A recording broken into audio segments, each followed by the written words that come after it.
Today we are going to learn the poem How the Little Kite Learned to Fly.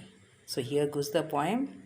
I never can do it, the little kite said, as he looked at the others high over his head. I know and should fall if I tried to fly. Try, said the big kite, only try. Or I fear you never will learn at all. But the little kite said, I'm afraid I'll fall. The big kite nodded. Ah, well, goodbye. I'm off. And he rose towards the tranquil sky. So here, the beginning, I never can do it. The little kite, it denied that it could not do. Do here means he could not fly as he looked at the others high over his head. So the little kite said that he could not fly just like the other kites on the sky. I know I should fall if I tried to fly. It said that it will fall if it tries to fly. But the big kite insisted that it should keep on trying. Try, only try. Or I feared he will never learn at all. So he said that if it doesn't try to fly, it will never learn to fly. But the little kite said, I'm afraid I'll fall. The little kite said that if it tries to fly, it will fall. At last, the big kite nodded its head. Here, the nodded means it moved its head from up and down to side by side and then said, okay, okay, now goodbye, and it went. I'm off, and it flew up. And he rose towards the tranquil sky. So the kite, big kite, it said, okay, goodbye, now I'm going off, and it went up towards the tranquil sky, the clear, peaceful sky. Then the little kite's paper stared at the sight, and trembling he shook himself free for flight, first whirling and frightened, then braver grown. Up, up he rose through the air alone, till the big kite, looking down, could see the little one missing steadily.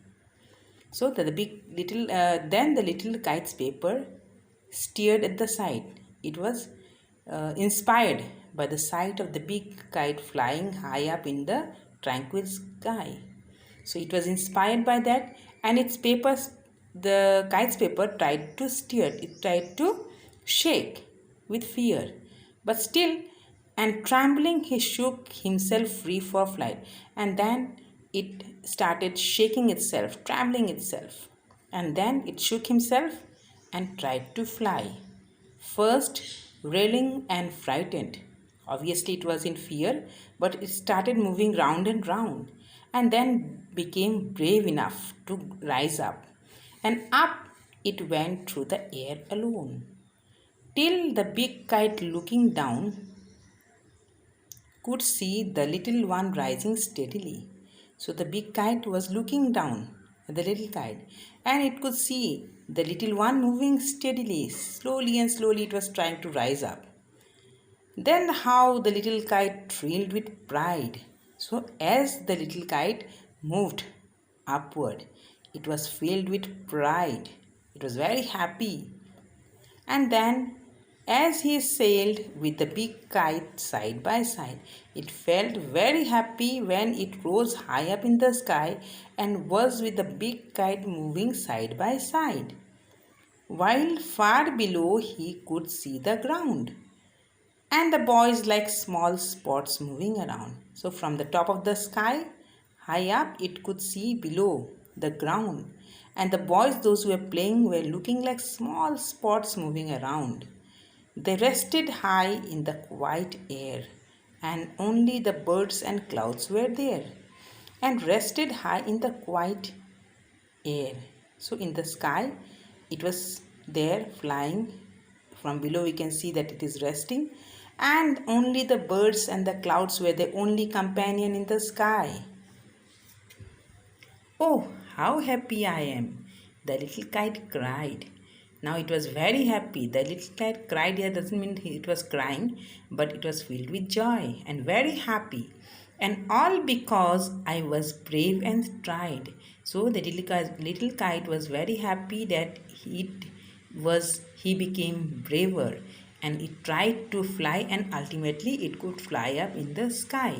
So here the word I, you can see in all the sentences you will see the word I. I here is a word which is personified. So this word I is a figure of speech. It means it personifies the little kite here. Okay. So here I is used for personification, and it speaks about the little kite. I here is the little kite. So this whole poem was written by Catherine Pyle. Catherine Pyle, the whole paragraph is here. Just go through this paragraph. Okay. Thank you.